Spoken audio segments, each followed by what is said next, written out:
viernes de Debatres. Daniela Ancira, cofundadora y directora general de la CANA, es abogada, es maestra en Derechos Humanos. Y Romina Ramos, acompañándonos como siempre, periodista. ¿Cómo están? Bien, bien. Muy bien, muchas gracias por la invitación, Luciana. No, gracias a las dos por estar acá. Vamos a entrarle de lleno a este tema. Hoy se estaba discutiendo también en la Corte Interamericana de los Derechos Humanos el tema de la prisión preventiva oficiosa. Es un problema brutal. Tenemos 85% de personas que están en situación de cárcel que no tienen una sentencia, que están por prisión preventiva. Son 92,000 personas.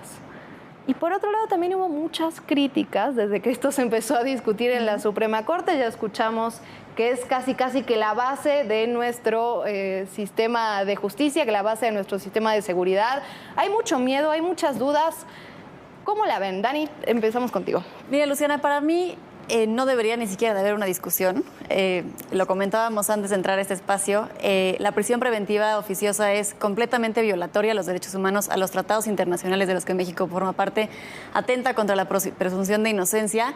Es literalmente encarcelar durante años, durante décadas a veces a personas sin un juicio previo. Entonces, siempre va a existir la prisión preventiva justificada, ¿no? ¿Por qué no la utilizamos en los casos que realmente se ponga en riesgo a la víctima o que realmente exista un riesgo de que la persona se fugue? Existen la prisión preventiva justificada y existen otras 14 medidas cautelares que se pueden utilizar antes de meter a la cárcel a una persona sin un juicio, ¿no? A una persona sin un juicio. Me parece gravísimo que exista esta figura. Porque además los delitos por los cuales se hace oficiosa han ido aumentando. Tenemos como 20 de ya. 7 a más de 20 delitos que ahora está estipulada la prisión preventiva oficiosa.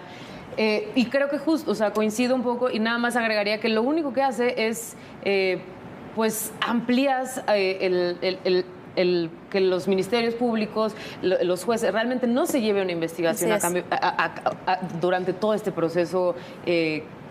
Hay personas que, como está el caso que justo hoy se discutía en la cárcel, en la Corte Interamericana de Derechos, el de Daniel García, que, bueno, lleva más de 20 años sin sentencia, ¿no? O sea, lo que vimos la semana pasada con Rosario Robles, que lleva también un proceso, más de 3 años, que todavía no tiene una sentencia, ¿no? Israel Vallarta también, que lleva sin sentencia. Es una locura y para mí es no conocer la realidad de nuestras cárceles. Porque en la teoría suena muy bien los delincuentes a la cárcel, pero en este país no es así. En este país quienes están en la cárcel son las personas que no tienen recursos y que no pueden pagar una defensa adecuada. Esa es la realidad de nuestro país. La cárcel está llena de gente inocente. Ahora bien, también es cierto, o no sé si están de acuerdo conmigo, que el Ministerio Público no tiene las herramientas, que no funciona, que el sistema de justicia está roto y quebrado, y que tampoco tiene las herramientas para hacer cumplir lo que debería ser en realidad un proceso legal. Digamos, que la persona no esté en prisión preventiva oficiosa, pero que venga a las audiencias. ¿Tenemos las herramientas para hacer cumplir eso? Porque tengo la sensación de que prisión preventiva oficiosa o no prisión preventiva oficiosa no va a cambiar nada. Pues va a cambiar la vida de las personas que están en prisión por prisión preventiva oficiosa, ¿no? Al final, el 40%, casi la mitad de la gente que está en la cárcel no tiene una sentencia. Pero como bien dices, existen otras figuras, otras medidas cautelares que se pueden utilizar y al final el que exista la prisión preventiva oficiosa es una excusa para que la Fiscalía no investigue el delito, porque qué fácil, te acuso por esto y te metes a la cárcel y luego tengo muchísimo tiempo para investigar realmente qué pasó, ¿no? Muchísimo. O sea, muchísimo. Años. Entonces, insisto, es completamente violatorio el principio de presunción de inocencia. Aquí es lo contrario, ¿no? Eres culpable hasta que me demuestres que eres inocente. Y eso no puede ser. A ver, se detienen a 300 personas por día y tenemos un índice del 95% de impunidad. Romy, ¿quién está en la cárcel entonces? O sea, las personas que no tienen recursos para pagar una buena defensa. Así es.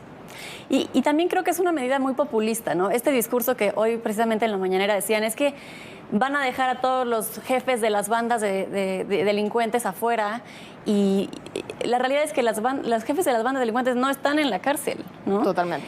No se va a dejar afuera a nadie, porque quienes realmente deberían estar en prisión, quienes todos los días cometen delitos en este país, no están en la cárcel. Por eso vivimos la violencia y la inseguridad que estamos viviendo. Las cárceles no son sinónimo de seguridad y no son sinónimo de justicia y tenemos que entender eso. A ver, me gusta que digas eso porque estábamos hablando de esto populista, ¿no? Nosotros, o sea, estamos de acuerdo, ¿no? En que la prisión preventiva oficiosa viola derechos humanos, que no sirve para la seguridad, que no sirve para la justicia. Pero la gente piensa otra cosa. Si me permite la producción, vamos a ver esta gráfica que hizo Impunidad Cero. Y dice, ¿qué tan de acuerdo estás con la siguiente oración? Todas las personas acusadas de cometer un delito deben permanecer en prisión en lo que se averigua si cometieron el delito por el que se le acusa, es decir, la prisión preventiva, ¿no? Miren cómo cambió del 2019 al 2021. De 39% que estaba de acuerdo, totalmente de acuerdo, que ya me parece muchísimo, ahora estamos en 45%. Claro, porque ¿Qué no estamos sabiendo hacer? Porque estamos viviendo momentos de inseguridad extrema, estamos viviendo violencia extrema. Bueno, lo platicábamos justamente la semana pasada, en toda la violencia que se está viviendo, tanto en Bajío, diferentes estados ha habido quema. Y claro, la gente ya está desesperada, pero también las cárceles están saturadas. El sistema penitenciario mexicano no funciona. Empezando desde la construcción de policías que sean eficientes realmente, que el Ministerio Público sea eficiente, que la Fiscalía sea realmente eficiente en ese sentido. Y también cambiar esta visión de la sociedad de que, insisto, la cárcel no es sinónimo de justicia. Porque si lo ponemos en números, es muy fácil decir, pues sí, que todos los delincuentes se vayan a la cárcel. Pero si yo te cuento la historia de una mujer que no tenía para comer y entonces se drogaba desde los 15 años que fue mamá y por eso llegó a la cárcel y entonces le van a dar 30 años de sentencia, tú quizás estés de acuerdo conmigo, decir, no merece 30 años de sentencia, ¿no? Si la mandamos a un centro de adicciones, quizás le ponemos un monitoreo electrónico, pero que pueda criar a sus hijos, entonces sí escogemos eso. Entonces tenemos que escuchar las historias, tenemos que entender el contexto de quienes están en la cárcel, porque solo así vamos a empatizar y no vamos a seguir pensando que la cárcel es sinónimo de justicia, ¿no? Y también entender que existen otras medidas cautelares que se pueden proponer. Partimos de la idea, que obviamente errónea, de que las cárceles están llenos de delincuentes o quienes llegan a un proceso penal cometieron un delito. Y esto no es así. Tú estás todos los días en la cárcel. Así es. ¿Quiénes están en las cárceles? La gente, insisto, como bien dice Romina, que no tiene derecho a una defensa adecuada. Si yo te contara las historias, el día que me acompañas a la cárcel, las vas a escuchar conmigo. Hay una locura. Tengo una chava que le dieron 6 años de prisión por robarse un arroz con leche para dársele de comer a sus hijos. Tengo otra ahorita en la cárcel también por robarse los globos de una fiesta para dárselos a la fiesta de su hijo. Está en la cárcel, ¿no? Gente con problemas de adicciones que sigue vendiendo droga, pero realmente no es la delincuencia, es tratar la adicción, ¿no? Claro. Y que eso lleva a cometer otros delitos.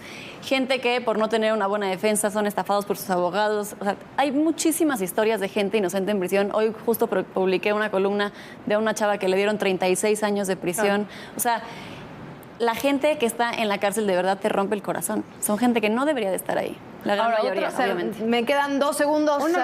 Una realidad es que la corrupción está presente en nuestro país y va a estar presente, haya prisión preventiva oficiosa o haya prisión preventiva justificada o haya prisión preventiva. Fin. O sea, la realidad es eso, que todo, o sea, que en este tejido social en el que estamos viviendo, todo es corruptible. Dani, 2 segundos para cerrar. Y atacar el problema desde la raíz. El meter a gente a la cárcel, el meter a más gente a la cárcel por prisión preventiva oficiosa justificada, por lo que sea, no resuelve el problema de inseguridad. Y eso lo tenemos que entender. La cárcel no es sinónimo de justicia y no es sinónimo de que más gente en la cárcel es igual a un país más seguro. No es así. Lo que tenemos que hacer es trabajar en prevención, trabajar en reinserción y trabajar desde la causa del problema. Lo hablamos después del 5 de septiembre, a ver qué dice la Suprema Corte, chicas. Oiga, muchísimas gracias. Gracias, Luciana, Romina.